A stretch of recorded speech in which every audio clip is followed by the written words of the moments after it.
Donald Trump has been saying that he will run for president as a Republican, which is surprising since I just assumed he was running as a joke. Do it. Do it. Look at me. Do it. I will personally write you a campaign check now on behalf of this country, which does not want you to be president, but which badly wants you to run. This man has got some momentum, and we better be ready for the fact that he might be leading the Republican ticket. Next, I know you don't believe that, but I want to go on to Matthew Dowd. Sorry to laugh. Which Republican candidate has the best chance of winning the general election? Of the declared ones, right now, Donald Trump.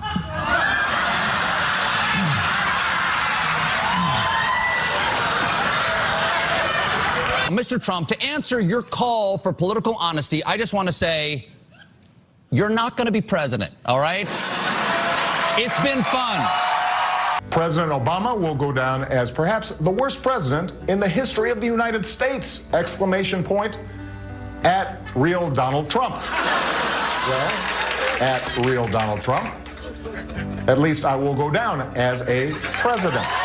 Donald Trump has won the state of Arkansas. Fox can also project that Donald Trump will win the states of Kansas, North Dakota, South Dakota, Texas, and Wyoming. And we are about to make a major call. Fox News Decision Desk is now projecting that Donald Trump has won the state of North Carolina, projecting that Donald Trump will win the state of Utah. A victory for Donald Trump in Ohio can be called by the Fox News Decision Desk at this point. Iowa will go to Donald Trump. Donald Trump has won the state of Wisconsin. Donald Trump will win the state of Florida. The Fox News Decision Desk has called Pennsylvania for Donald Trump. This means that Donald Trump will be the 45th president of the United States. Nothing better, where were you, than hearing those swing states, one after another, call for President Trump that night. Now the left, liberals, members of the abusively biased press in this country, you all look like idiots because you all predicted Donald Trump never stood a chance. And then, after he won, you became hysterical. Let's take a look.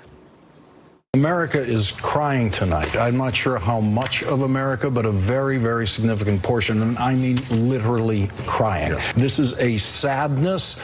It is a mourning moment for those people, and it is a moment filled with fear. Filled with fear. Our country is about to face some serious crises, and so, I mean, buckle up. Your country needs you. It's a pretty extraordinary thing to say. If you have a son in the Marine Corps and that you don't trust the commander-in-chief. The people in the military defend the Constitution. This was a white lash. This was a white lash against a changing country. It was a white lash against a black president in part. It's funny, but it's also pathetic. And it shows you just how abusively biased and corrupt and dishonest the media in this country really is. The media, they couldn't understand why Donald Trump won, why he was victorious that night. Now, the night of election night, it's usually a night off for me, but I was encouraged by my boss at the time to call in and join my Fox News colleagues to explain why he won. This is election night 1 year ago tonight.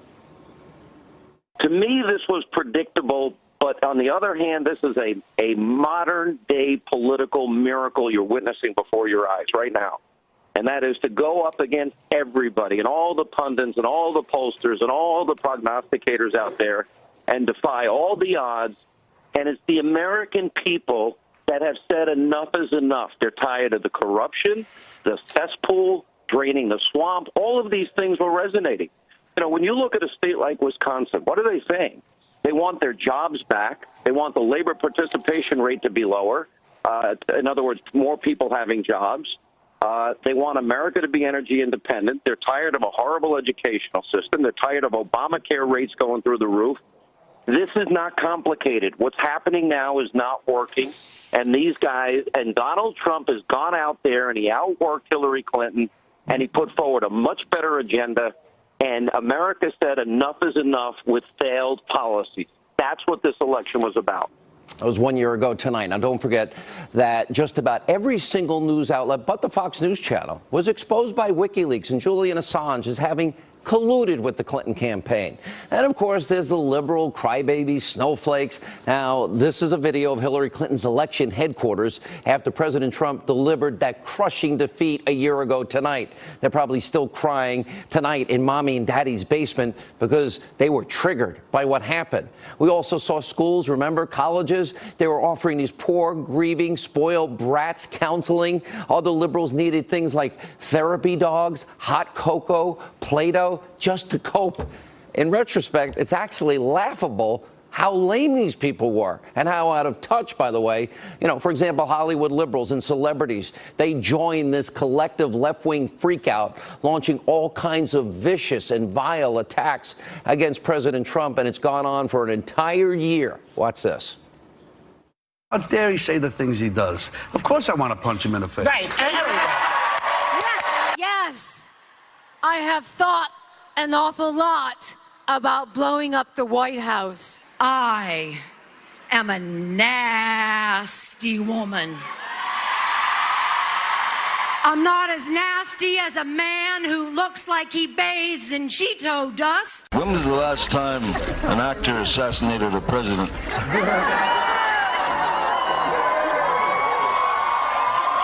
I want to clarify, I'm not an actor. I lie for a living. Just like Donald. However, it's been a while. And maybe it's time.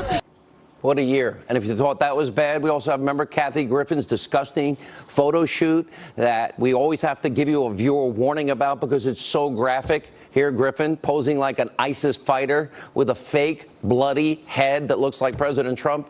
And if that wasn't enough, there was the Shakespeare in the Park play where a Trump-like character was assassinated on stage. This liberal hatred, for 1 year, no bounds do they know. And of course, the Destroy Trump media, well, they got in on all the action. They've become so unhinged, lying, dishonesty at a level we've never seen before. We've had to now coin new terms just to describe them. Trump derangement syndrome, the media's Trump psychosis. Watch this. There's a sign out there that's been hung up in the White House or outside the White House saying, if you're not white, you're not especially welcome. This is a man who is not well. He alternated between being a whiny 6-year-old who's had his Nintendo taken away and between being the cranky old man who's out there condemning everyone who doesn't worship him adequately. Donald Trump, short of only maybe Woodrow Wilson and Andrew Jackson, is being himself more than any other previous president with disgraceful racial views. We can surely say his words have absolutely emboldened white supremacists.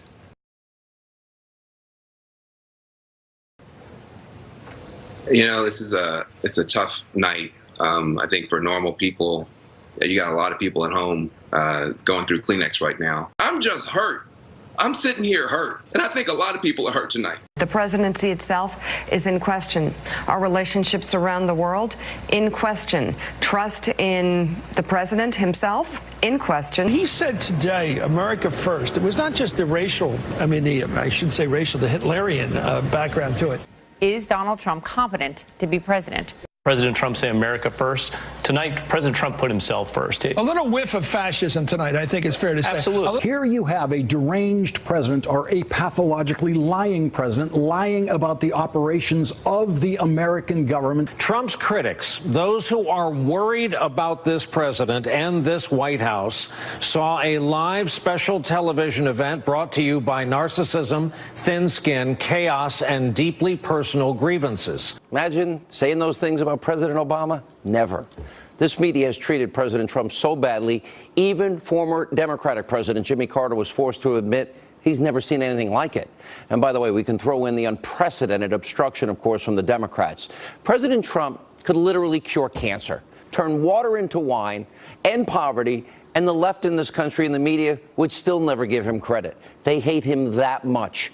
And Democrats have now made it clear their goal is simple: to damage and to destroy this president by any means necessary. Just look at the last year.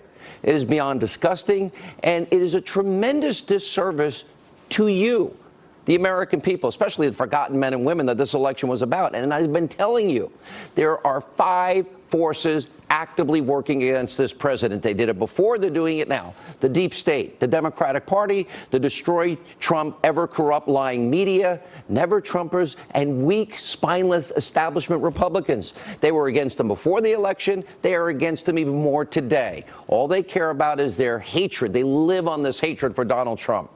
Also tonight, Democrats, the liberal media, they're ecstatic. Okay, they won a couple of races last night, and they were all predicted to win those races in solid liberal blue states. Now, take a look at how the media reacted to Democrats winning, let's see, states that Donald Trump didn't win. Watch this.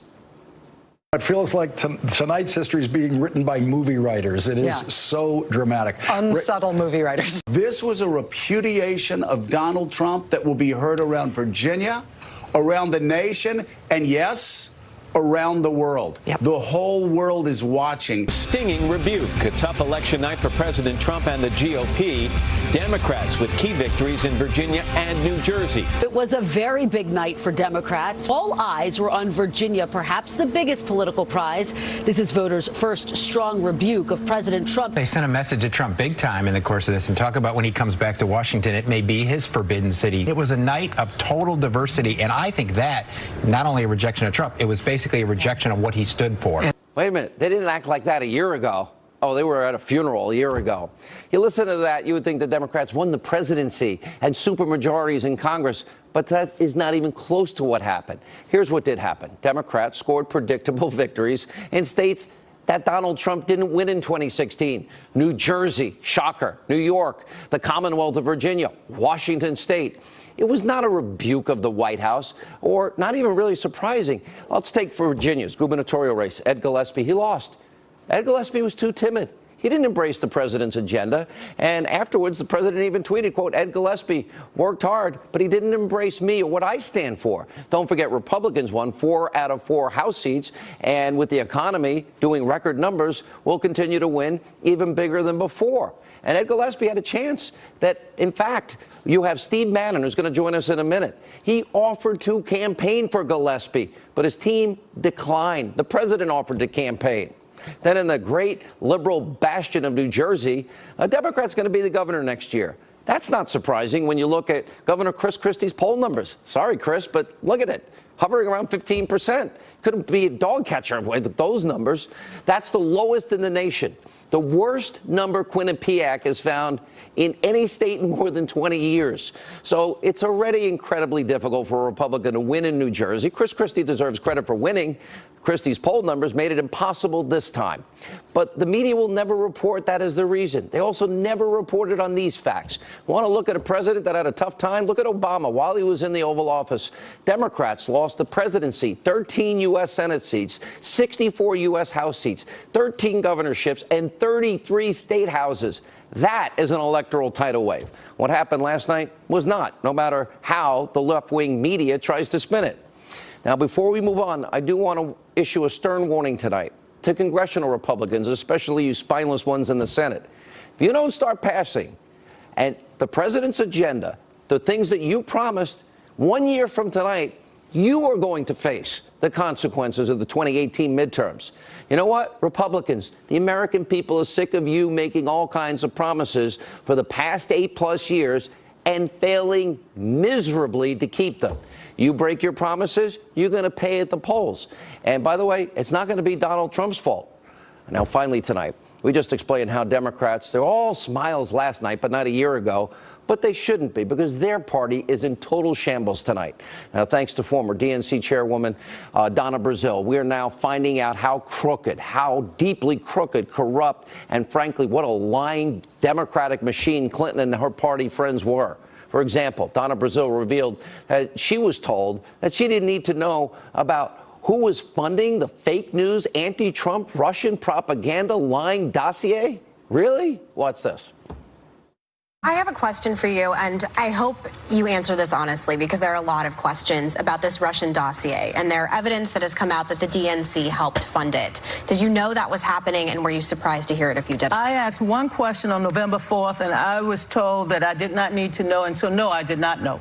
Didn't need to know. Donna Brazile told to stop asking questions and that the dossier, none of her business. She's only the chairwoman of the DNC. She replaced Debbie Wasserman Schultz, and she did it for no pay, and also said she had no idea, Debbie Wasserman Schultz. And the current DNC leadership has also denied any involvement. So then, who knew about the dossier? And as you just heard, Donna Brazile, what she was saying, she was kept in the dark because she didn't control the money. And as she revealed, it was actually Hillary Clinton and her campaign that controlled the purse strings at the DNC. They had the authority, by the way, when it came to strategy, personnel, decision, budgeting, data, analytics, and mailings. Poor Bernie. Brazile also blasts liberal, fake news, CNN anchor, fake Jake Tapper. In her book, Brazile says that she felt betrayed by Tapper after he criticized her for leaking Democratic debate questions to Hillary. Remember the stupid Donald Duck protesters from the campaign? Donna Brazile pointed out it was Hillary Clinton's idea to pay those agitators to follow Donald Trump around. And Brazile also admitted that President Trump was right about Democrats paying protesters. Also, Brazile was right in that the Clinton campaign was a cult. Here was a reaction to all this. Former Trump White House chief strategist, executive chairman, Breitbart News, Mr. Bannon. Where were you 1 year ago tonight? I was